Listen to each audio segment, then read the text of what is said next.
Hello students. तो आज से हम अपनी इंग्लिश लर्निंग जर्नी को स्टार्ट कर रहे हैं और हमारा सबसे पहला टॉपिक है sentence. So hello everyone, this is Mansi and welcome back to Brain Trainer where we learn English together. So today's topic is sentence. अच्छा, अब आप मुझे बताओ, टॉपिक स्टार्ट करने से पहले अगर मैं बोलूँ राम, क्या आपको समझ आ रहा है?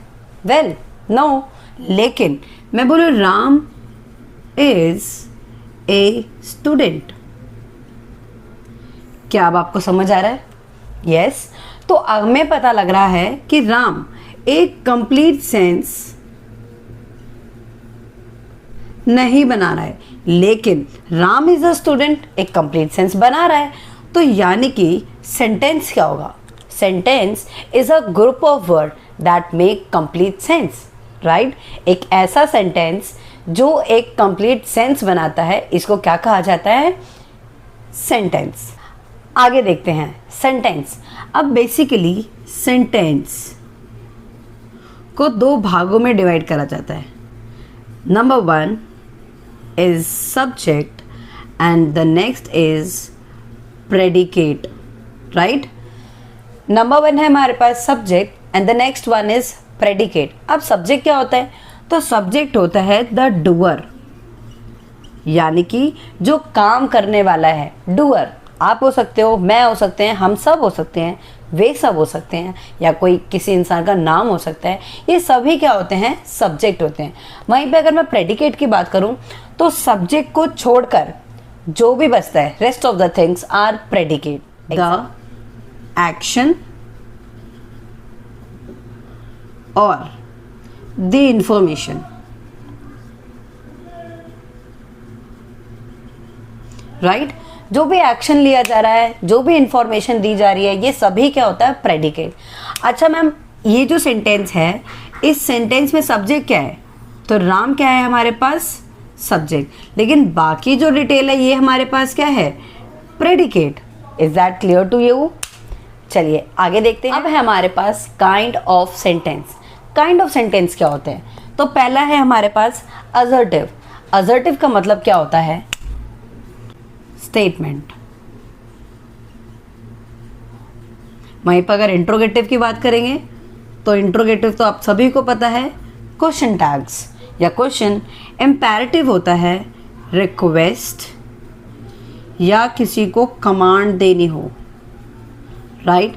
इसके बाद है एक्सक्लामेटरी। एक्सक्लामेटरी यानी कि स्ट्रॉन्ग फीलिंग। सभी को इनके बारे में एक एक सेंटेंस पता है।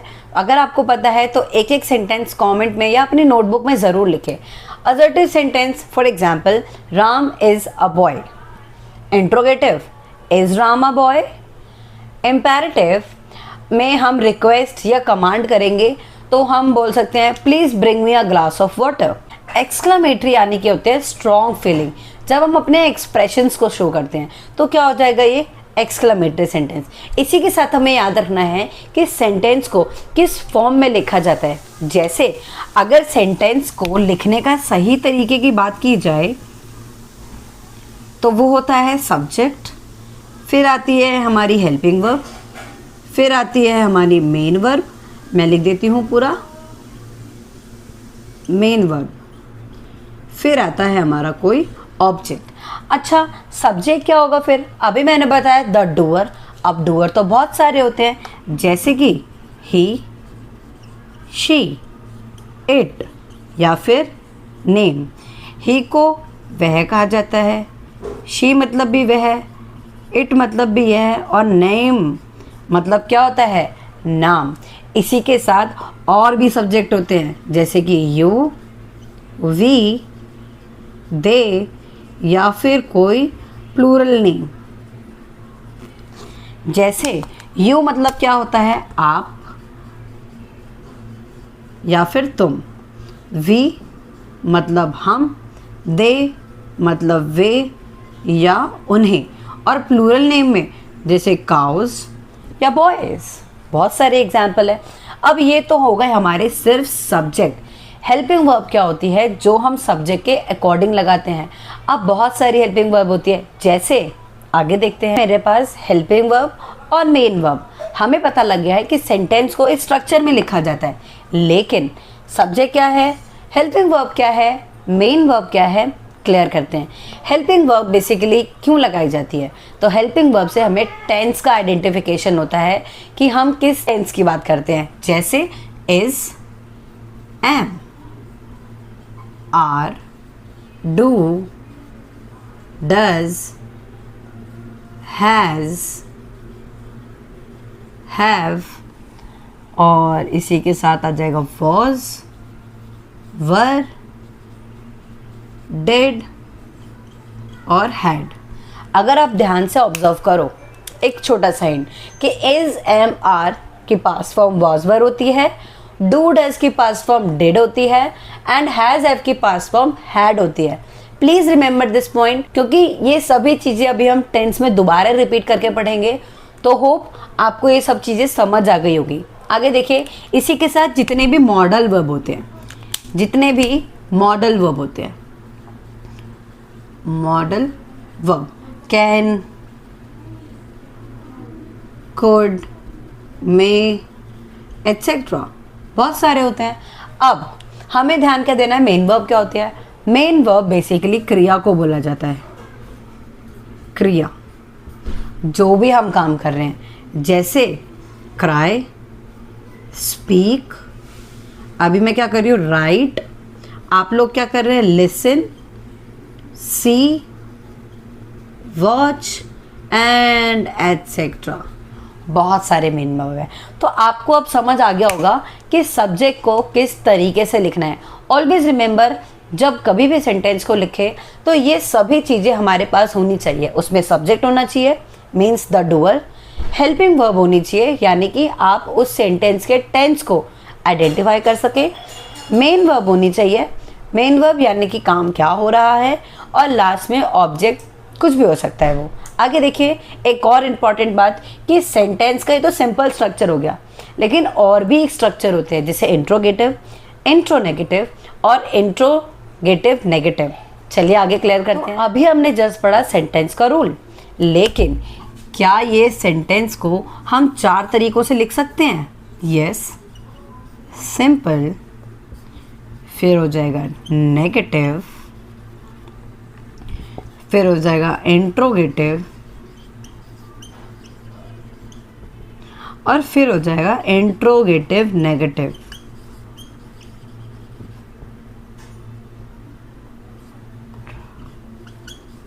गेटिव नेगेटिव, राइट। अब हमने सबसे पहले रूल क्या पढ़ा था कि सिंपल सेंटेंस में हमारे पास क्या आता है, सब्जेक्ट, फिर हेल्पिंग वर्ब, फिर मेन वर्ब, और फिर हमारे पास ऑब्जेक्ट। अगर नेगेटिव सेंटेंस बनाना हो तो क्या हो जाएगा, सब्जेक्ट, हेल्पिंग वर्ब के तुरंत बाद आएगी नॉट, और फिर क्या आ जाएगा, main verb and then object. लेकिन इंट्रोगेटिव में क्या होगा मैम, तो जो ये हेल्पिंग वर्ब होती है ना, ये आगे उठ के आ जाती है। सबसे पहले आ जाएगा हेल्पिंग वर्ब, फिर आ जाएगी हमारा सब्जेक्ट, फिर आ जाएगा हमारा मेन वर्ब, और फिर आ जाएगा ऑब्जेक्ट। अच्छा ठीक है, ये तो हेल्पिंग वर्ब आ गया, लेकिन अगर WH फैमिली का इस्तेमाल करना होगा तो वो कहाँ आएगा, तो सबसे पहले आएगी WH फैमिली, फिर आएगी हेल्पिंग वर्ब, फिर आएगा सब्जेक्ट, फिर आएगा मेन वर्ब, और फिर आएगा ऑब्जेक्ट, और फिर ये आएगा क्वेश्चन मार्क। क्वेश्चन मार्क को लगाना बिल्कुल नहीं भूलना है। आगे देखिए इंट्रोगेटिव नेगेटिव, सेम यही प्रोसेस होगा, बस सब्जेक्ट के बाद क्या लग जाएगा, यहाँ पे नॉट ऐड हो जाएगा। जैसे कि यहाँ पे हो जाएगा WH फैमिली, इफ़, अगर है तो, फिर आ जाएगी हमारी हेल्पिंग वर्ब, फिर आ जाएगा सब्जेक्ट, फिर आ जाएगा नॉट, फिर आ जाएगी मेन वर्ब, और फिर आ जाएगा हमारा object and then question mark. अच्छा एक एक एग्जाम्पल सीख लेते हैं ताकि और अच्छे से समझ आए। सबसे पहला हमारा सेंटेंस था Ram is a boy, Ram is a boy, लेकिन इस सेंटेंस में मेन वर्ब नहीं है, तो मेन वर्ब वाला सेंटेंस लेते हैं। हम बोलते हैं राम इज़ प्लेइंग क्रिकेट, तो Ram is subject, is helping verb, playing हमारी मेन वर्ब है और ये क्या है हमारे पास ऑब्जेक्ट। अगर मैं बोलूँ इसी सेम सेंटेंस को नेगेटिव में चेंज करना है तो क्या हो जाएगा, तो Ram is not playing cricket. तो यहाँ पे मैंने क्या ऐड कर दिया, नॉट। याद रखना है हेल्पिंग वर्ब के बाद ही नॉट आता है। आगे देखिए इंट्रोगेटिव में क्या हो जाएगा मैम, तो सबसे पहले हमें क्या लगाना है, is Ram playing, is Ram playing cricket. तो जब सेंटेंस में याद रखना है कि अगर इससे सेंटेंस स्टार्ट हो रहा है दैट मीन्स क्या राम खेल रहा है या क्या राम क्रिकेट खेल रहा है। यहाँ पे क्या हो जाएगा, सेंटेंस क्या से स्टार्ट होगा। इफ अगर हेल्पिंग वर्ब पहले आ रही है तो, लेकिन अगर हेल्पिंग वर्ब पहले नहीं आ रही है और जो क्या है वो सेंटेंस के बीच में आ रहा है। एग्जाम्पल लेते हैं, राम क्यों खेल रहा है, तो यहाँ पे क्या आ जाएगा, वाई। सेंटेंस था why is Ram playing cricket, why is Ram playing cricket. Ram कैसे खेल रहा है, how is Ram playing cricket. Clear हो गया। आगे देखते हैं अगर नेगेटिव सेंटेंस बनाना हो, well I don't have space, तो यहाँ पे क्या आ जाएगा, सिर्फ इस वाली प्लेस पे नॉट आ जाएगा। Why is Ram not playing cricket, Ram cricket क्यों नहीं खेल रहा है। एक एक सेंटेंस और करते हैं हिंदी के ट्रांसलेशन के साथ। अब है हमारे पास कुछ सेंटेंस जो कि अलग अलग तरीके से हमने सीखे, जैसे आप आ रहे हो, आप मीन्स क्या हो जाएगा, यू के साथ लगता है are, you are coming, full stop. आप नहीं आ रहे हो, यू आर नॉट कमिंग। आप क्या आ रहे हो, तो क्या हो जाएगा, आर यू कमिंग। अब आप क्यों आ रहे हो, तो क्या हो जाएगा, वाई आर यू कमिंग। आप क्यों नहीं आ रहे हो, तो क्या हो जाएगा, why are you not coming, right. तो please remember the sentence that how you write your sentence, right. आपको देखना है कि सेंटेंस सिंपल है,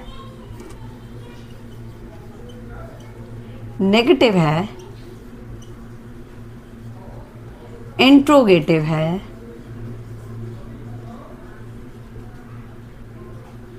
या इंट्रोगेटिव नेगेटिव है, राइट। चलिए फिर let's check your knowledge.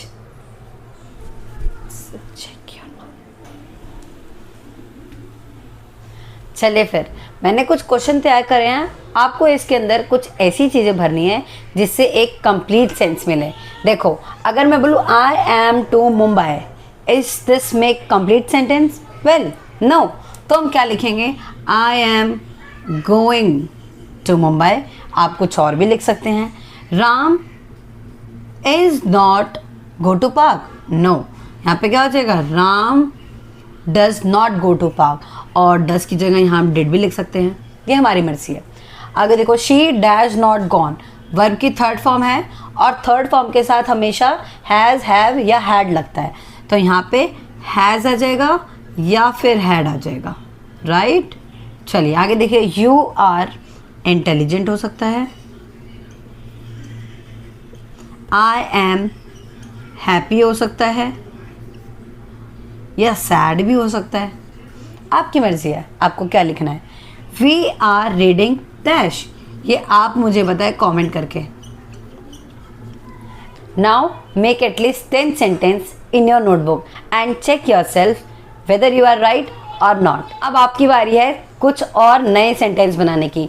At least अपनी कॉपी में 10 से 15 सेंटेंस बनाइए जिसमें आप अपने डेली रूटीन के बारे में लिख सकते हैं, अपने बारे में लिख सकते हैं, या किसी और के बारे में भी लिख सकते हैं। ये टोटली आपकी मर्जी है, लेकिन लिखना ज़रूर है।